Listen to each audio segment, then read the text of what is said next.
Ju përshëndes të gjithë dhe mirë se vini në Plus Minus 18. Sot do të flasim për inteligjencën artificiale në një kontekst pak më të izoluar, sepse nxënësit e gjimnazit Asim Vokshi kanë zhvilluar një debat me grupe të ndara pro dhe kundër përdorimit të inteligjencës artificiale sa i përket përkthimit në gjuhët e huaja. Kuptohet, grupi pro mbron faktin që teknologjia ndihmon, mund të jetë më pak e kushtueshme, është më e shpejtë, ndërkohë që grupi kundër i beson ende njeriu dhe kjo për marzhin më të ulët të gabimit, për besueshmërinë e informacionit dhe për faktin që një teknologji nuk e zëvendëson dot kurrë 100% njeriu. Do të na e shpjegojnë vetë ata dhe debatin, por edhe argumentat pro dhe kundër.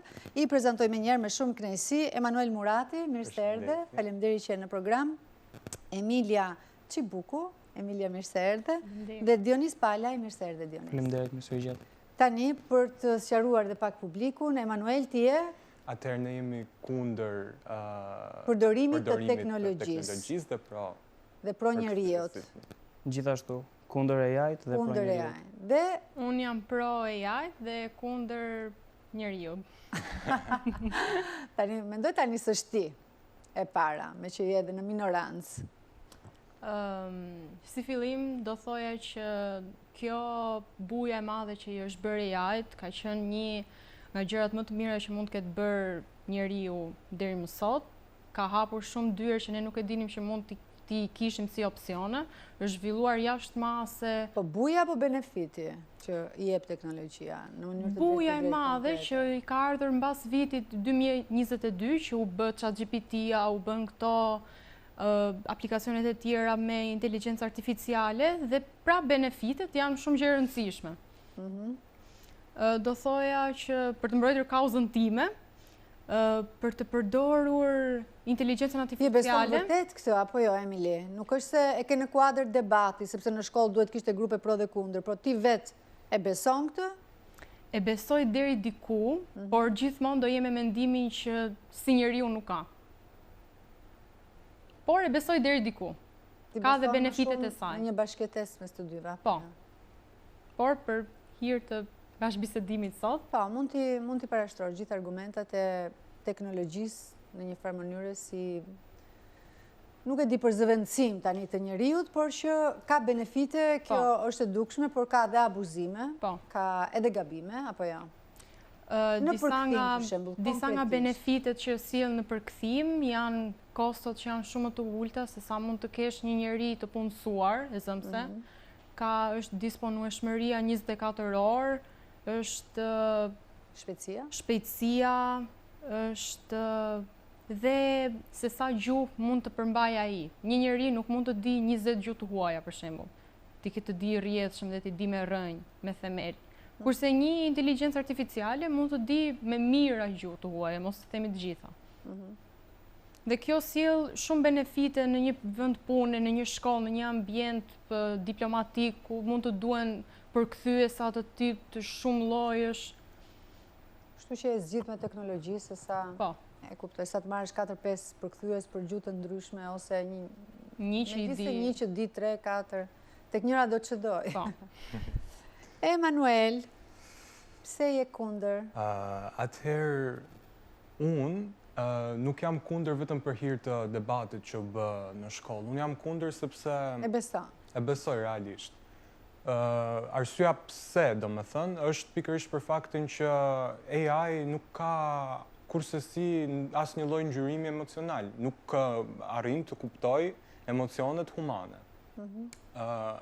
Që këto në përkthim janë të rëndësishme? Janë shumë të rëndësishme, absolutisht. Sidomos, për shembull, tema e debatit tonë, që ishte pikërisht në pjesën e përkthimit në diplomaci ose në mjekësi.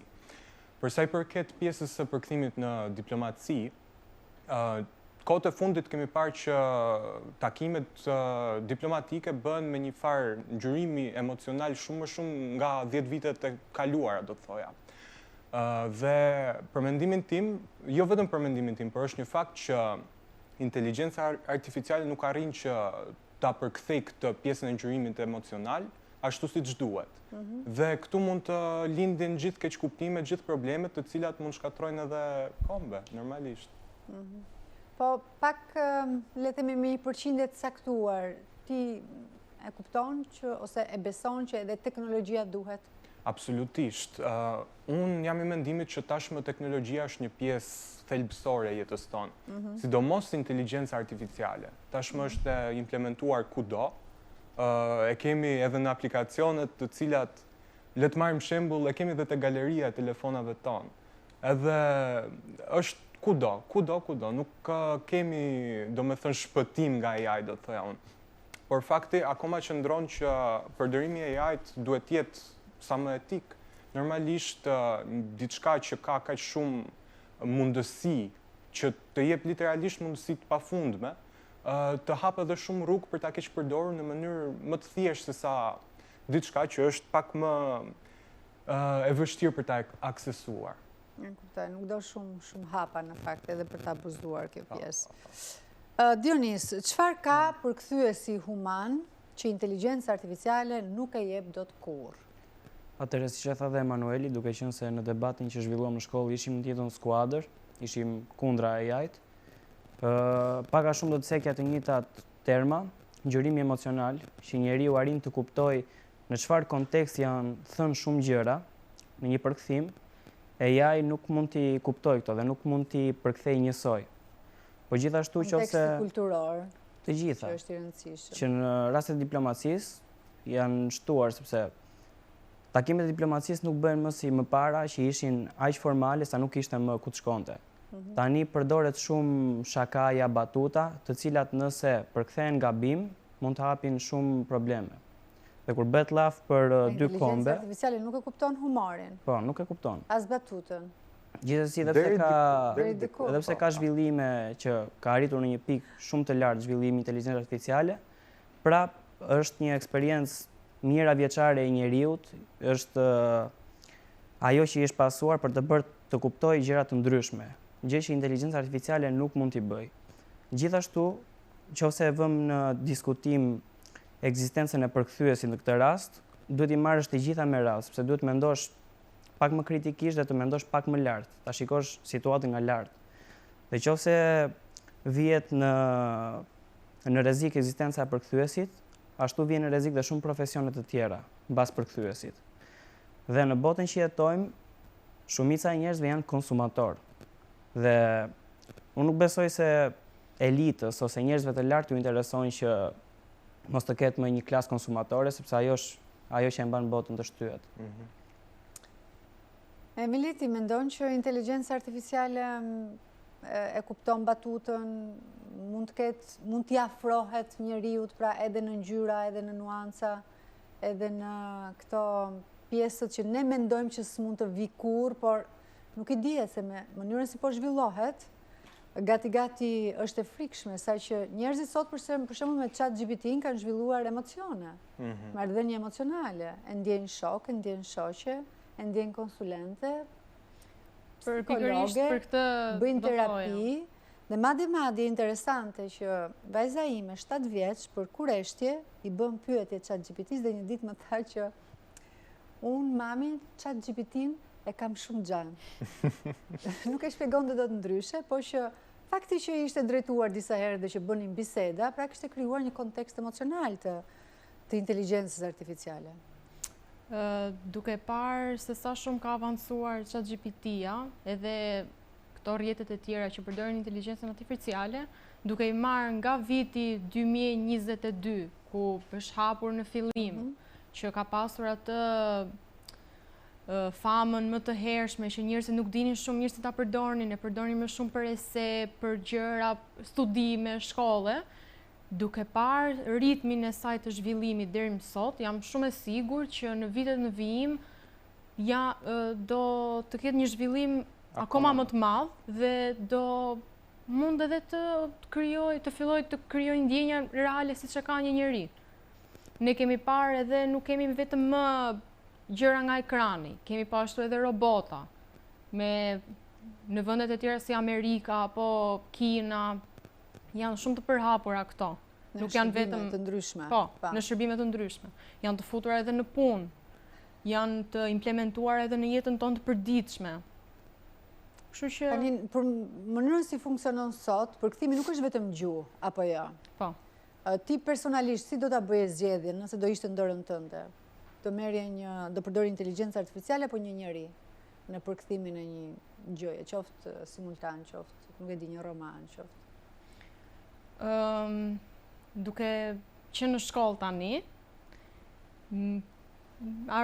do me thënë, vendi më i mirë dhe më i shpejt ku ne mund të marrim përgjigje është AI, është ChatGPT-ja, është ai që na jep përgjigjet në moment.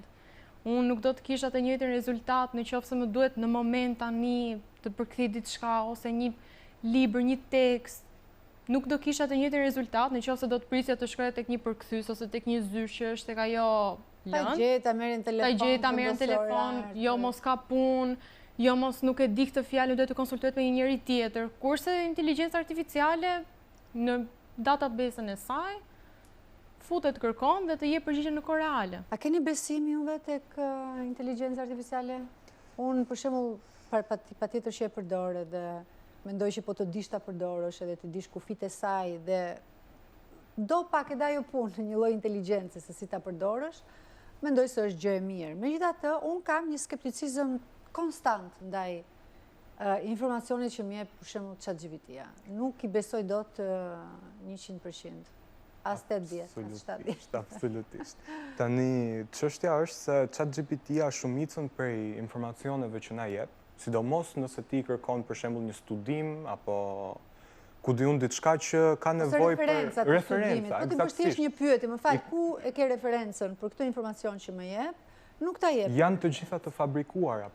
Janë të gjitha të gjeneruara në moment nga databaza, nga inteligjenca artificiale. Ajo që ka bën ChatGPT-ja është nuk krijon informacione të reja.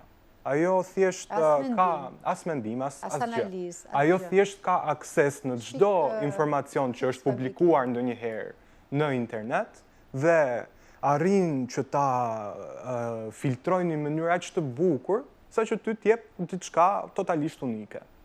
Por, për sa i përket pjesës përkthimit, kthehemi edhe një herë, mendoj se një inteligjencë artificiale nuk mund ta zvendësojë njeriu. Është e vërtetë që është më efektive ndaj kostos, ndaj kohës, por në të njëjtën kohë, siç e thash edhe Ester thash, asnjëherë nuk ka për të arritur atë pjesën e ngjyrimit emocional. Ka një farë subjektiviteti shkrimi i njeriut dhe nëse ti ke, domethënë, një libër, një tekst të shkruar nga një njeri dhe një tekst të shkruar nga ChatGPT-ja, ti edhe me sy të lirë dallon direkt ndryshimin.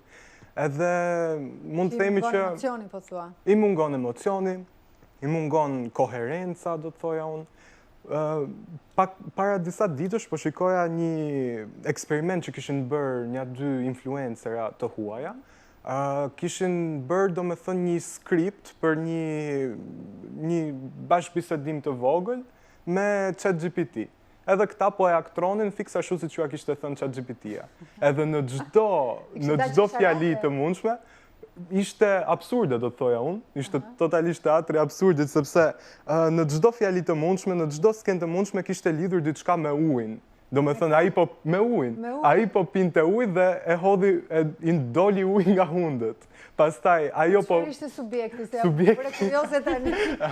Ishte shumë qëqarake me të ndrejtë. Do në bërë humor, ishte sketch... Supozoj që t'ishte humor. Ishte, do me thënë, një pjesë në... Ishte në një kafene, ishte kamarierja dhe një djali bukur e kishte quajtur ChatGPT-ja. Kamarierja aksidentalisht i derdhte ujin ati personit edhe pastaj këto gjatë gjithë kohë çdo fjali tjetër lidhej me anën e ujit. Do me thënë, ChatGPT-ja zgjedh diçka, një temë, një kontekst të caktuar edhe thjesht vazhdon e përdor, deri në momentin që bëhet totalisht absurde përdorimi i njëjtës gjë. Edhe realisht dallon që nuk është e shkruar nga një njeri, sepse nuk e prek njeriu ashtu siç e prek një fjalë e thënë nga një njeri tjetër. E kuptoj. Ashtu doja të përgjigjesha për pjesën e skepticizmit që kemi ndaj inteligjencës artificiale. Edhe për njerëzit që janë pro inteligjencës, në rastin më të mirë të tyre, inteligjenca artificiale do të arrijë një zhvillim ku të arrijë të kuptojë dhe të gjenerojë ngjyrimin emocional, që ne po themi që tani mungon. Por unë mendoj se nëse inteligjenca artificiale arrin të perfeksionojë ngjyrimin e saj emocional, atëherë njerëzit do të fillojnë të lidhin emocione, siç përmendet ti rastin, me një chatbot AI dhe kjo në një farë mënyrë do largoj njerëzit nga njëri tjetri shumë shpejt. Gjithashtu mund të bëhet ka nisur, por që mund të bëhet një problem shumë i madh. Gjithsesi, ky është problemi i njerëzve në botë sepse nuk arrin të kuptojnë gjërat pasojat. I shikojnë si gjëra të vogla. Gjithsesi të kthejmë atje ku pse kanë këtë njerëzit që janë pasionuar pas teknologjisë kanë një entuziazëm të cilën unë nuk e kuptoj. Ka një adrenalin në përdorim teknologjie që unë nuk them që nuk e kuptoj dhe jam unë mirat e janë gabim, po unë nuk e përjetoj me këtë lloj adrenaline zhvillimin kaq të madh të teknologjisë, ose perceptoj emocionalisht largimin nga njeriu, nga gjendja emocionale etj, po nuk kam entuziazëm. Ju e vini re tek brezi juaj që ka një entuziazëm apo ju jeni brez që keni lindur në teknologji dhe e keni shumë organike këtë pjesën? Unë do të thoja që gjenerata jonë, Gen Z që jemi ne, jemi gjenerata e fundit që është rritur me një fëmijëri normale, do të thoja unë. Ju normale? Po normale. Po, më le ta shpjegoj çfarë do të thotë normale. Sa vjeç jeni ju, më fal? Unë jam 16. 17. 16. Edhe ju jeni normale? Sa do të thoja unë me normale? Është fakti që neve nuk është se kemi patur aq shumë në ato vitet e hershme të fëmijërisë tonë, nuk kemi patur një influencë aq të madhe nga teknologjia. Unë shikoj motrën time që është 7 vjeçë dhe gjithçka e lidh me teknologjinë. Unë moshën e saj. Emanuel, çfarë moshe ke marrë telefon ti? Telefonin e parë kam marrë në moshën 14 vjet. 14. iPadin e parë? 10. Jo. Emily, ti? Telefon, teknologjinë, kur e ke... Për herë të parë e kam marrë 9 vjeç. Telefon? Jo telefon. iPad? Po. Telefon personal 8 vjeç. Normaliteti këtu? Po, përshkruaj, jo, më pëlqen, sepse është normaliteti juaj. Është normaliteti jo. Unë e krahasoj veten gjithmonë me motrën time, që është gjenerata alfa tani. Shikoj që ajo nuk ka më kreativitetin që kam patur unë moshën e asaj, edhe jo vetëm ajo, po asnjë fëmijë i brezit saj nuk e ka të dëshirën për të eksploruar kurreshtjen, sepse pak a shumë ato marrin një overdose të gjithë shkaje të gatshme dhe nuk kanë nevojë për dalë për jashtë për të eksploruar gjërat. Sa për pyetjen që ju bët, unë mendoj që njerëzit janë entuziast të komunikojnë me një inteligjencë artificiale, me një chatbot, për të vetëm arsye se është më e thjeshtë të komunikosh. Pse është më e thjeshtë? Sepse ai të vjen sipas qefit. ChatGPT në gjithë kemi përdorur si terapistë personale, le të jemi realist. Dhe ajo apeli që ka ChatGPT-ja... Se e kam provuar të bëj bisedë normale dhe për mua shkatrim nervash më nervozon shumë. Varet, sepse ChatGPT-ja të thot jep folë si gjithmonë të drejtë. Unë mund ta kem shumë gabim, unë mund t'ja fus kot aty tek ajo fjala që i them ChatGPT-s, dhe nëse i them a ka mund të drejtë apo ka ai tjetri që më ka acaruar mua nervat, ChatGPT-ja do thot normalisht ke ti të drejtë. Jo, e ka ai gabimin edhe nëse ai është totalisht në drejtë. Nëse i thua ti po unë reflektova dhe kam përshtypjen se kam unë gabimin. Po, e ke gabim. Tani u reflektova dhe unë. Prandaj dalim përsëri tek pjesa që inteligjenca artificiale nuk ka mendimet e veta. Se ju keni luajtur jashtë? Po. Ju jeni brez që keni luajtur jashtë? Po, jemi. Ku keni luajtur ju? Po është pallati. Ku keni luajtur?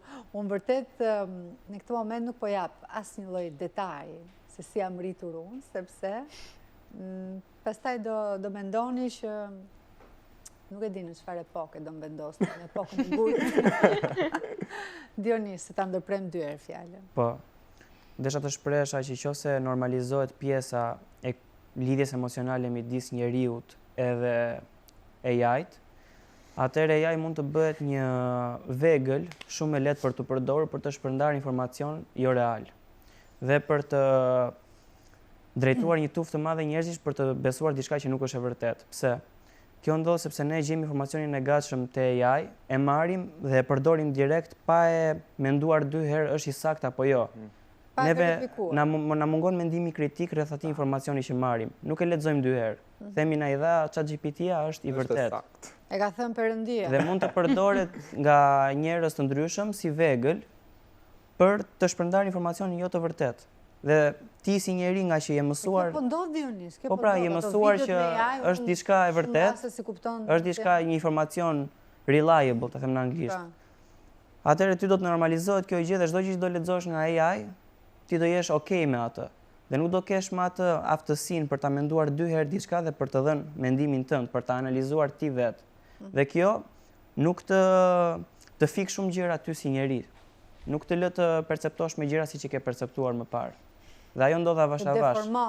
Deformon trurin edhe çdo funksion që ka. Kjo është, le të themi, frika që ju krijoni për të ardhmen nga teknologjia?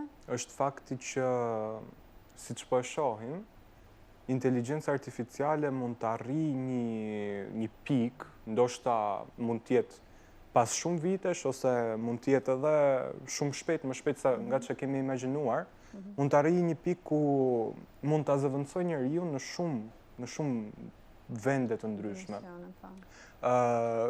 Do me thënë, mund të arrijë deri në pikën ku njerëzit nuk do krijojnë më lidhje emocionale, shoqërore, të tjerë me një njeri tjetër, por me një inteligjencë artificiale, gjë që ka ndodhur. Edhe tani në kohët e sotme ka ndodhur, por mendoj që në të ardhmen është e garantuar që do të vazhdojë të ndodhë më shumë. Pra ajo çka ne duhet të sigurojmë si njerëz me dieni të plot, është që të mundohemi të bëjmë atë diferencën, ta kuptojmë që nuk është zgjidhja e ankthit social të mos përballesh me njerëzit. Por zgjidhja është të përballesh me njerëzit, mos të kthehesh tek ChatGPT-ja që gjithmonë të jep të drejtë.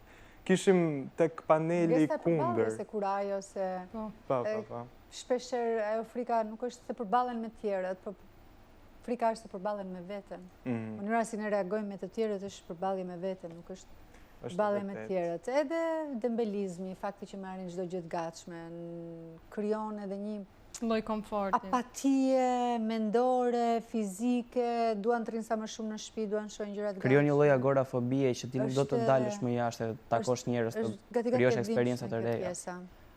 Tani, për të ardhmen, Emili, çfarë të frikson më shumë nga teknologjia? Dhe a mendoni ju që, si me thënë, kur bëni një projekt për të ardhmen, sidomos atë profesional, e llogarisni këtë pjesën e teknologjisë? Në zgjedhjet që ju, edhe në vendimet që merrni, për shembull, do studioj për këtë, sepse kjo është imune ndaj kësaj? Pra që nuk e prek teknologjia, ose prek teknologjia, ose...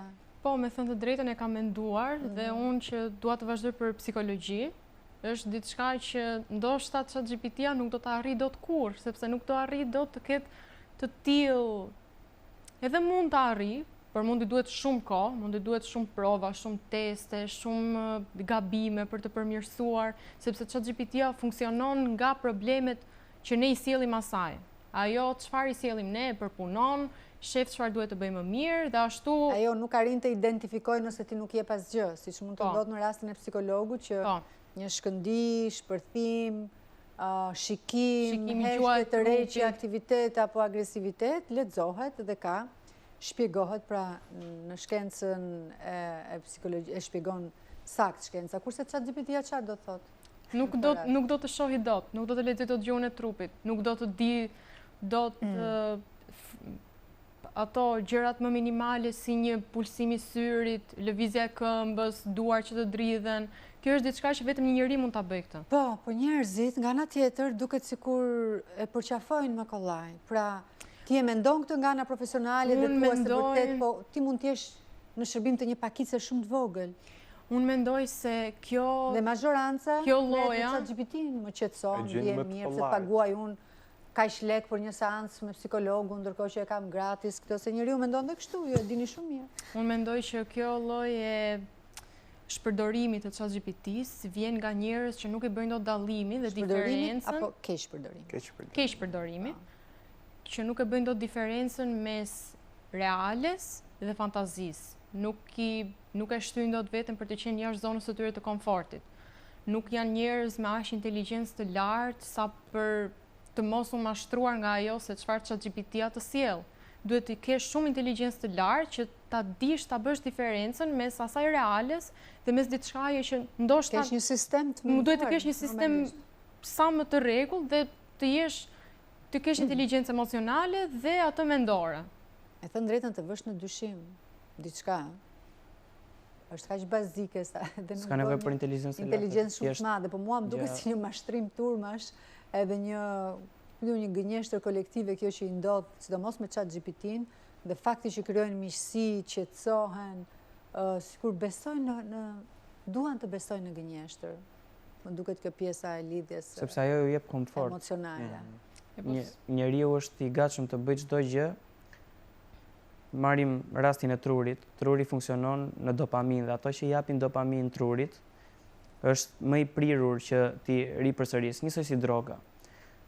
Ty chatboti të jep një lloj dopamine sepse të jep komfort dhe të bën, siç tha Emanueli, të ndihesh gjithmonë sikur je i sakt dhe perspektiva jote është e drejta.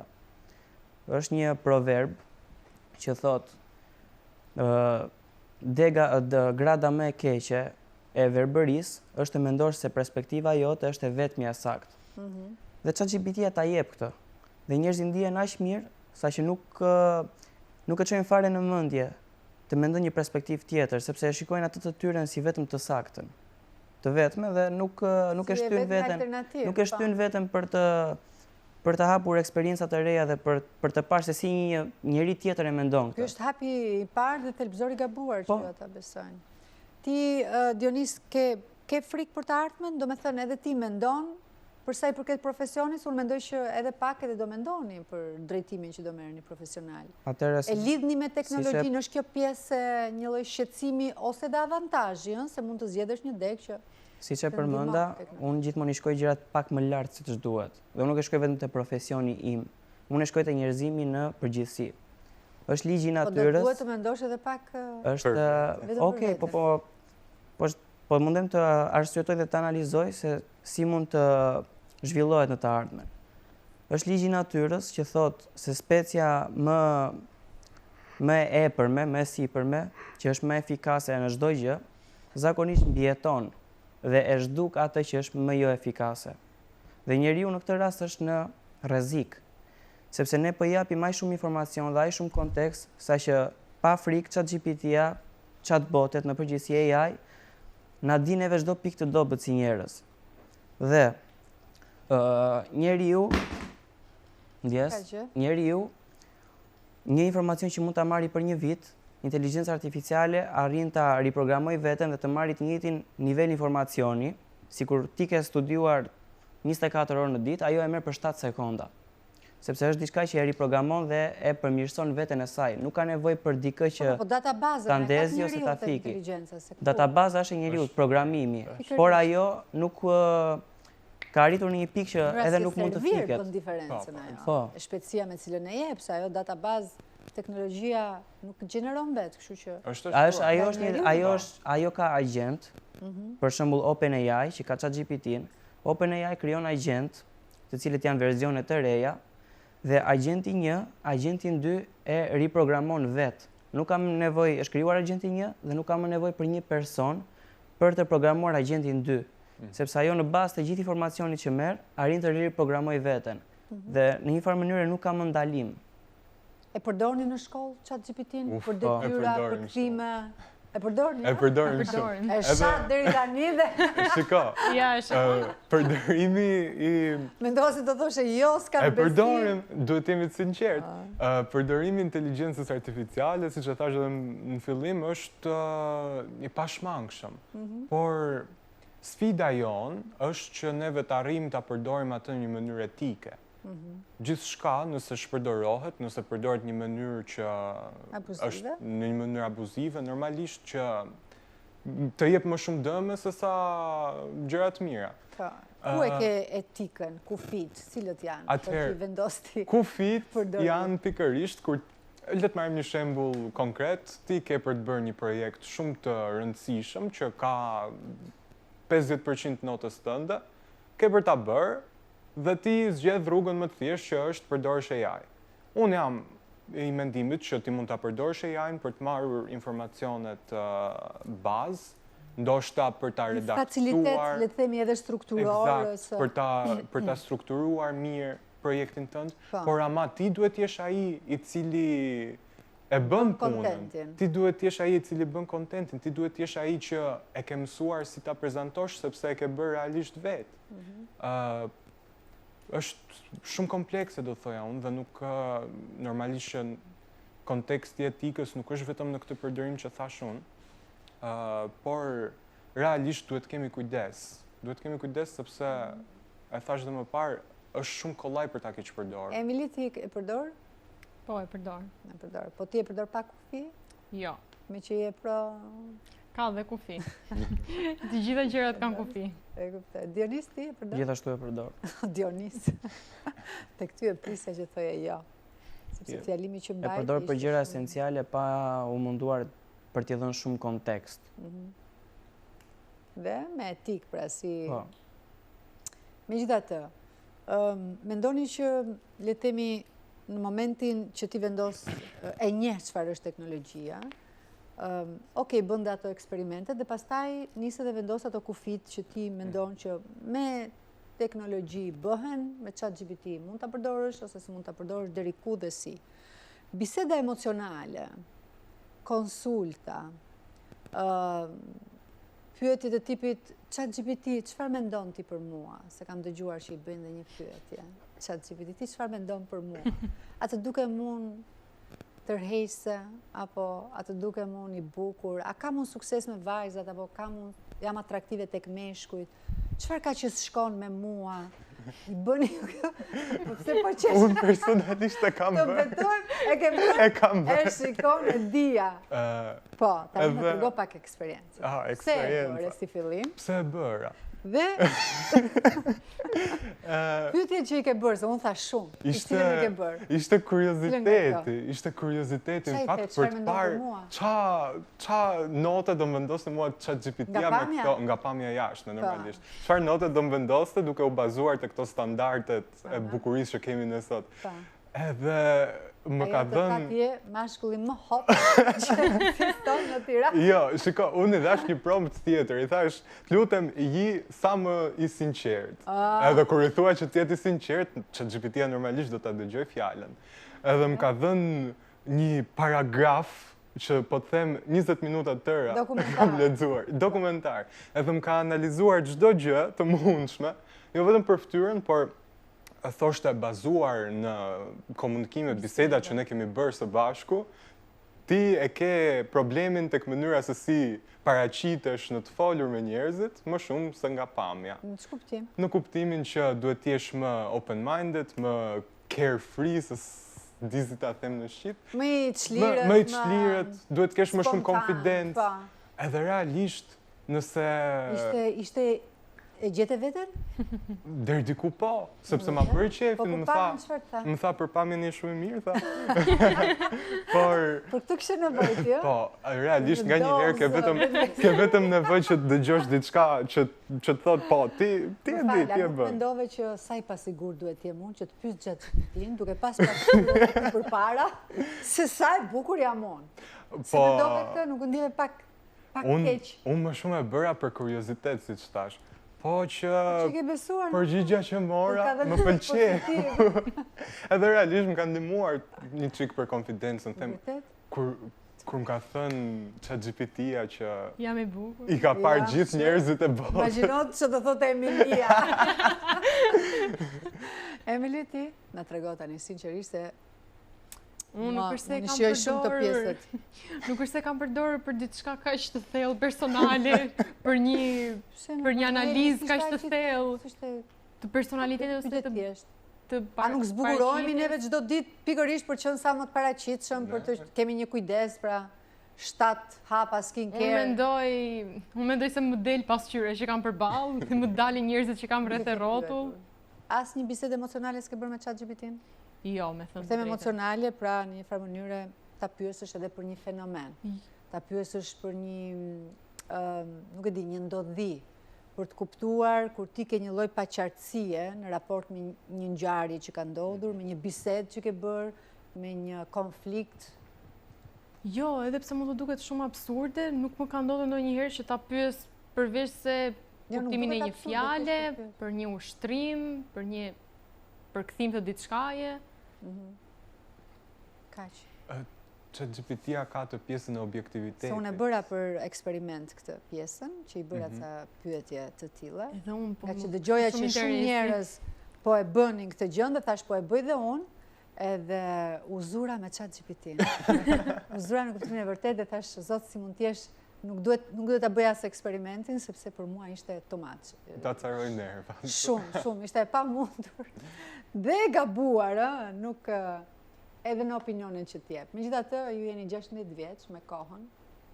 Do zë shoqe dhe do i pyesë shoqe. Dionis, ti dukesh më imun.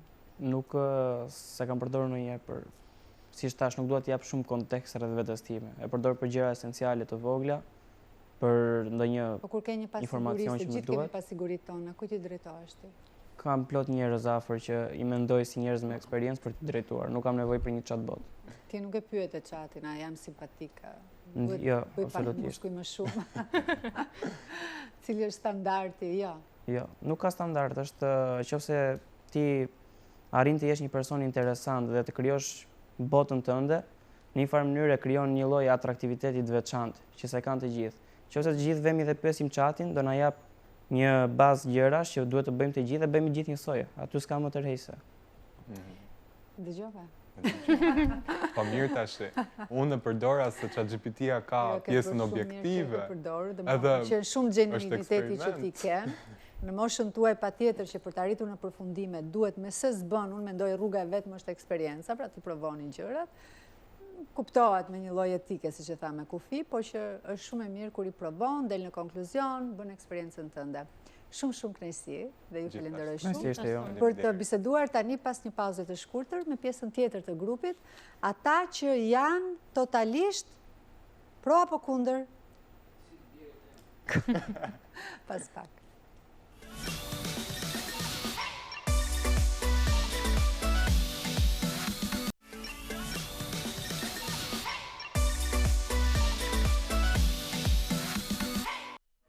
Jemi kthyer në pjesën e dytë, ne janë bashkuar në studio, thuaje vetë emrin? Kiar Damane. Mirë se erdhe. Marko Llakaj. Marko Llakaj, mirë se erdhe. Ju jeni pro, le të themi, njeriut dhe kundër përdorimit apo keq përdorimit të inteligjencës artificiale, dhe duke qenë se gjithë debati ishte në kuadër të përkthimit, dhe në këtë kontekst, ju keni më shumë besim, Marko, apo jo tek njeriu? Unë mendoj që njeriu duhet gjithmonë sipër AI-t në të paktën në temën e kuptimit të ngjyrimit emocional dhe shpjegimit të një problemi të caktuar, por që normalisht që AI ka disa vlera më shumë se ne, sepse bazohet në një algoritëm dhe ne shpejtësia, llogaritja i bën gjitha më shpejt se ne dhe ka saktësi shumë më të madhe se ne, por ka një mangësi që nuk kupton dot ngjyrimin emocional, që është një faktor shumë i rëndësishëm në... A do kishte një kontekst të caktuar në të cilin do thoje po, këtu vetëm teknologjia do bënte punë, siç mund të jetë një konferencë për shembull politike ose diplomatike dhe sa i përket përkthimit të romaneve apo diskurseve që kanë ngjyra emocionale, që kanë humor, që kanë batut, që kanë përshkrim, që duhet patjetër të lexosh nëpërmjet emocioneve, mbase teknologjia nuk bën punë. Apo jo? Të përgjigjem? Po. Unë mendoj që ka disa anë pozitive dhe negative të përdorimit të AI-t. Kur vjen puna për tekste objektive, për përkthime shkencore, diplomatike, ose për tekste që nuk kanë nevojë për ngjyrim emocional, këtu hyn në punë AI. Pastaj kur vjen puna te romanet, te tekstet letrare apo te një urim, te diçka që ti do ta bësh në gjuhë të huaj, atëherë është më i denj njeriu.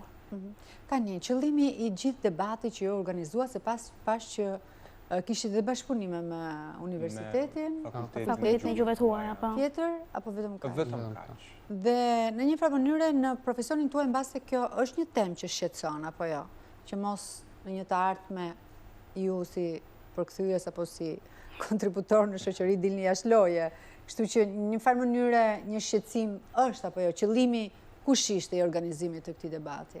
Atëherë, qëllimi ishte normalisht për të na informuar neve si nxënës gjimnazi në shkollën e mesme me orientim gjuhësor, ishte që të na informonte në lidhje me rëndësinë e përkthyesit njeri.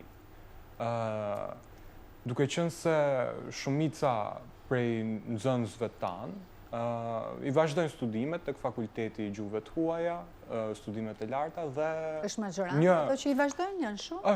Është goxha majorancë. Dhe detyrimisht si profesion zgjedhin edhe përkthyesin.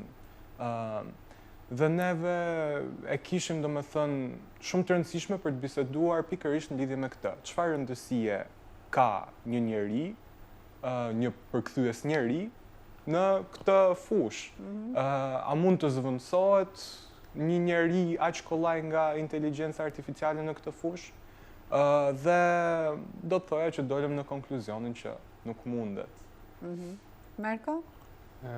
Ti vetë, çfarë raporti ke me inteligjencën artificiale? Nuk është se kam qenë ndonjëherë në kontakt në të njëjtin nivel siç kanë qenë shoqëria ime, moshatarët e mi, se nuk është se kam qenë ndonjëherë i tërhequr për të ditur informacione për mendimin tim të tepërta.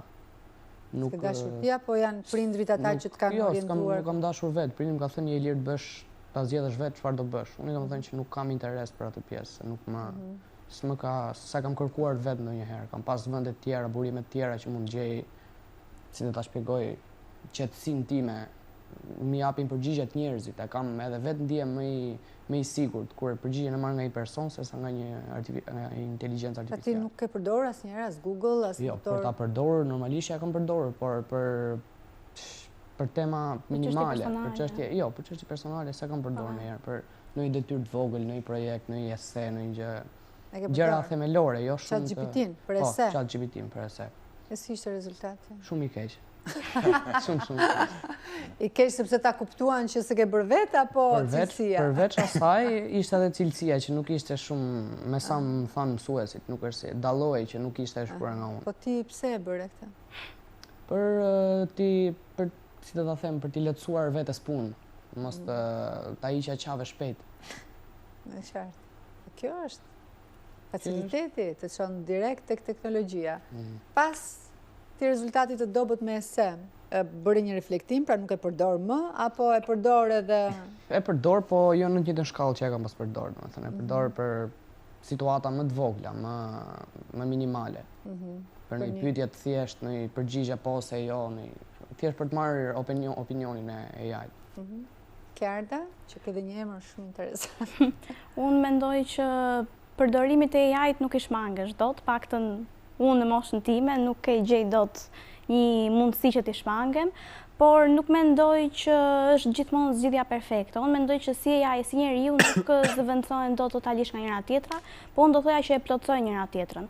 Aty ku çedon AI ndihmon njeriu, dhe ana sjelltas ku çedon njeriu ndihmon AI. Ti një foto nuk i ke çuar ChatGPT? Jo. Për një vlerësim? Jo. Për një notë? Jo, ndryshe nga Emanueli, komplet e kundërta. Pyetje? Pyetje gjithmonë, jo, intime, po. Në sensin shpirtëror... Për çështje personale, jo, nuk e kam gjetur ndonjëherë të arsyeshme të pyes një chatbot për çështjet e mia personale. Po nuk je bëra as kurioze, u bëra unë kurioze, të lutem. Kështu kurioziteti shuhet. Interaction emocional mund të ketë një robot. Jo, zakonisht ky kurioziteti shuhet me eksperiencat e tjerëve, hap rrjetet sociale ke plot. Po gjithmonë duhet ta provosh edhe për vete. Jo, personalisht. Po pse e peti se sa efekt pozitiv? Shko sa i lumtur. Se dihet i bukur sot, dihet me personalitet, i ka të gjitha. Më ka thënë ChatGPT. Beso, Marko? S'ka shans, ë? Jo, nuk. Ti çosh një foto. E kam marrë nga persona të tjerë, nga njerëz, nuk kam nevojë të pyes një chatbot për... Po më për kureshtje, ua, si bëni dhe ju? Unë mendoj që kjo pjesa kureshtjes është më shumë të ti. I vendos kufit në momentin që provon, pra në momentin që i shkel ato. Mendoj që, si të ta them unë ty tani, ne kemi marrë informacion të tepërt që në moshë të herët dhe nuk është se kemi kuriozitet në të nivel si ty po flas, që mund ta kesh të të kendodhë. GPT-a tani doli, nuk është se... Po tani ka dalë, po ne jemi mësuar që kemi net në për telefona që të vegjele, dim Instagrami, që në gjitha këto aplikacionet, që kemi far ideje të teknologjisë dhe nuk është se më tërheqaj shumë. S'ke asnjë lloj kureshtje. Ja. Përsa i përket faktit, pra duke u kthyer gjithmonë tek tema bazë, tek përkthimi, ju në këtë moment, me këto informacione që keni, Se i përket teknologjisë, inteligjencës artificiale, rolit që mund të keni nesër në shoqëri, punës, tregut, sigurisë, çfarë do bëni? Do vazhdoni përkthim? Dhe sa ndikon në vendimin tuaj teknologjia, ChatGPT-ja? Marko? Unë mendoj që kjo varet nga mendimi personal. Unë për vete dua të vazhdoj me sportin, jam sportist, nuk është se kam ndonjë dëshirë për të marrë me një lloj profesioni që mund të zëvendësohet nga AI dhe nuk është se kam ndonjë gjë tjetër. Me çfarë sporti merresh? Unë jam futbollist. Dhe kjo është ajo Kjo është karriera. ëndra. Po gjuhët e huaja pse pastaj apo do zgjidhni? Gjuhët e huaja më shumë për kuriozitet, për qefin tim, se dua të jem, si të ta them, i gjithanshëm. Dua të jemi mirë qytetar bote dhe jo dua të jem europian Po. në kontekstin. Çfarë studion për anglisht apo? Për frëngjishtje, unë jam liceu francez. E kuptoj. Kështu që gjuhët e huaja edhe Janë më shumë si hobi, si pasion se sa. po edhe t'japin komoditet. Po, ë? ajo T'japin tjetë, shumë t'japin shumë komoditet, është se edhe- je më Le i themi dera e porta e parë hyrëse është në gjua, një po. E njëjta gjë dhe unë, po. shoqëri për të integruar. Nuk kam synim të vazhdoj për përkthim. Po, nga frika se do Po. zëvendësohesh nesër dhe do ngelesh pa punë, apo Jo, unë për vete kam për synim të vazhdoj për mjekësi. Dega që dua unë për cilën të specializohem është dermatologjia. Dermatologjia ka të bëjë me fytyrën, ka të bëjë me besoj është pasqyra kryesore e njeriut është fytyra. Po. Dhe nuk mendoj se shumë njerëz, ka goxha, teknologjia ka avancuar dhe ka dhe robota që bëjnë trajtime fytyre, po nuk mendoj se të njerëzit e kanë të lehtë t'ia falin pamjen e tyre, lëkurën, një roboti. Nuk mendoj se jam Pra, ke shumë e menduar këtë rrezikuar. E pjesën? kam menduar, E ke sepse kam menduar? lexuar shumë, domethënë që për këtë pjesën e robotave që bëjnë trajtime bukurie te njerëzit, por nuk mendoj se është diçka Jo, që them do përkthimin, evolojë shumë. nuk është se nuk të pëlqen apo e shikon vulnerabile si profesion që mund të Po, është diçka, është një nga zëvendësohet nesër nga teknologjia po. shumë kollaj. Është profesioni më i rrezikuar për mua nga AI. Edhe sot që flasim, Sot jo tamam, sepse AI nuk mendoj se ka arritur në atë nivelin e tij më maksimal për të përkthyer një tekst ashtu siç duhet, dhe nuk mendoj se do arri kurrë, por që do fillojnë të paksohen ose ndryshe të ndryshojnë formë profesionet e përkthyesit, nuk mendoj se do jenë përkthyes të plot, po ndoshta do e përkthej një tekst AI dhe njeriu do futet të bëjë ato ndryshimet minimale, gabimet që bën AI. Ngjyrimin emocional do ja fusi njeriu. Marko, kush mendon ti që gabon më shumë, inteligjenca apo njeriu? varet në Unë çast. ju jeni të vegjël, por nuk keni parë se shpesh ndodh në për konferenca shtypi, sidomos kur bëhet fjalë për lider të rëndësishëm apo takime bilaterale dhe multilaterale, ndonjëherë ndodh që një përkthyes nuk është në cilësinë e duhur. Dhe mbase kjo nuk i vjen nga mungesa e njohurisë së gjuhës së huaj, sesa nga fakti që ka një lloj mangësie për të shprehur në shqip, sepse përkthimi pastaj se merret sikur duhet njohësh vetëm gjuhën e huaj, në fakt do një njohuri shumë të thellë të gjuhës shqipe për të qenë një përkthyes i mirë. Dhe ndodhin pak kënaqësira, çuditëra, mesazhet keq kuptohen, kur bëhet fjalë për tema delikate, sidomos saktësia është një prej gjërave kryesore që kërkohet nga një përkthyes. Kush mendon që e ka probabilitetin të gabojë më shumë? Varet në qa konteksti e merr, se AI njihet që punon me algoritëm dhe përmirëson veten hap mas hapi. Me çdo gabim që bën, i bën autokorrekt vetes dhe arrin të evoloj në një nivel shumë të lartë. Por që në krahasim me njeriu, ngjyrimin emocional AI nuk ka për ta pas ndonjëherë, sipas mendimit tim. Mund të jetë më i shpejt, më i saktë, ruan më shumë kohë, është më i kosto më të ulët, por për mendimin tim nuk duhet përdorur në momentet të caktuara, domethënë, në momentet rëndësishme. Kjarda, kush gabon? Unë mendoj që gabimet janë të dyja palëve, siç e thash, AI. Deri tani themi gabimet janë njerëzore. Nuk themi janë inteligjencës artificiale. Mbas disa vitesh do filloj edhe kjo shprehi, po mendoj që gabimet janë të dyja palëve, siç e thash. ai gabim kryesor që kam vënë re unë në AI është më së shumti përdorimi i fjalëve të huazuara, për shembull, që në tekstet të gjuhës shqipe që neve na duhet të përkthejmë ose të lexojmë diku, nuk duhet përdorur fjalë të huazuara. Nuk ka aftësi përshtatje me gjuhën shqipe, sepse fjalori shqip është shumë i pasur dhe nuk ndonjëherë nuk ka asnjë lloj kuptimi ajo që thot. Tani, varet çfarë lloj përkthyesi je, do të thoja unë, a mund të të zëvendësoj AI apo jo? Jo, mund të zëvendësoj. Kush gabon, kush e ka margjin e gabimit më të Po, por edhe lartë. për pjesën e zëvendësimit, tani nëse ti je një përkthyes për një diplomat, normalisht që nuk të zëvendëson dot AI. Nëse ti je një përkthyes mjekësor, për shembull, që ka të bëj objektivitetin mbi të gjitha, aty ka edhe shans që inteligjenca artificiale të zëvendësoj në një farë mënyrë normalisht. Pastaj është realisht është shumë më komplekse se sa thjesht kaq.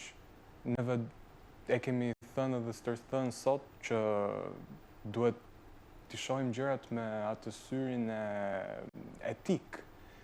Dhe normalisht Ta ruajmë njeriun, duhet ta ruajmë njeriun, duhet të prezervojmë atë. Se fundja fundit edhe gjithë kjo shpejtësi me cilën po do të bëjë njeriu të gjitha gjërat, nuk e dia është totalisht e nevojshme. Së të pyet ati, nuk do vazhdojsh për përkthim? Unë nuk do vazhdoj për përkthim, ashtu si ka ardhur edhe unë kam shumë qejf të ndjek degën e mjekësisë. Por nuk është se e kam hequr si posibilitet për faktin se besoj se mund zëvendësohet nga AI. Unë thjesht nuk e kam pasion, nuk është AI ai që më ka çuar drejt këtij vendimi. Ti falenderoj shumë që ishit pjesë e programit. Faleminderit. Faleminderit dhe ju që na ndoqët.